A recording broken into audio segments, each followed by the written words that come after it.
ఏంటండి అసలు ఈ కండిషన్స్ మన ఆడవాళ్ళకి? టేస్టీగా ఉండాలట, హెల్తీగా కూడా ఉండాలట. అదే బ్రేక్‌ఫాస్ట్‌కి వేగంగా కావాలట, వితిన్ 5 మినిట్స్‌లో కంప్లీట్ అయిపోవాలట. ఇన్ని కండిషన్స్ పెడితే మనం టిఫిన్స్ చేయలేము అనుకుంటున్నారా? సో ఈజీగా చేసేసే బ్రేక్‌ఫాస్ట్ నేను చెప్తాను. స్నాక్స్‌గా కూడా చాలా బాగుంటుంది. ఎగ్ వేస్తాం కాబట్టి హెల్తీయే. సో పిల్లలకి కూడా హ్యాపీగా పెట్టేసేయొచ్చు. సో అలాంటిదే మన ఈ బ్రెడ్ ఆమ్లెట్ అనమాట. చాలా ఫాస్ట్‌గా అయిపోతుంది, టేస్ట్‌గా కూడా ఉంటుంది. దీనికోసం ముందుగా 2 ఎగ్స్‌ని బాగా బీట్ చేసుకొని అందులో కొంచెం సాల్ట్, కారము, మసాలా పౌడర్ కూడా వేసుకొని బాగా బీట్ చేసి పక్కన పెట్టేసుకోండి. ఈసారి స్టవ్ ఆన్ చేసేసుకొని పెనం పెట్టుకొని దాని మీద కొంచెం బటర్ ఉంటే బటర్ వేసుకోండి, లేదంటే ఆయిల్ వేసుకున్నా ఓకే.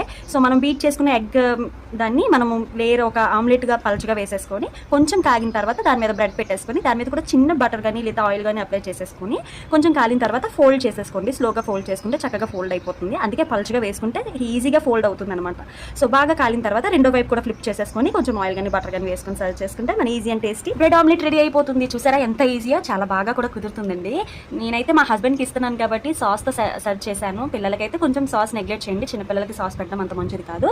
సో మీ అందరికీ నచ్చిందా? మీరు కూడా ఖచ్చితంగా ట్రై చేయండి. మీకు ఎలా కుదిరిందో నాతో చెప్పడం మర్చిపోద్దు. So please like, share, subscribe our channel. Bye bye.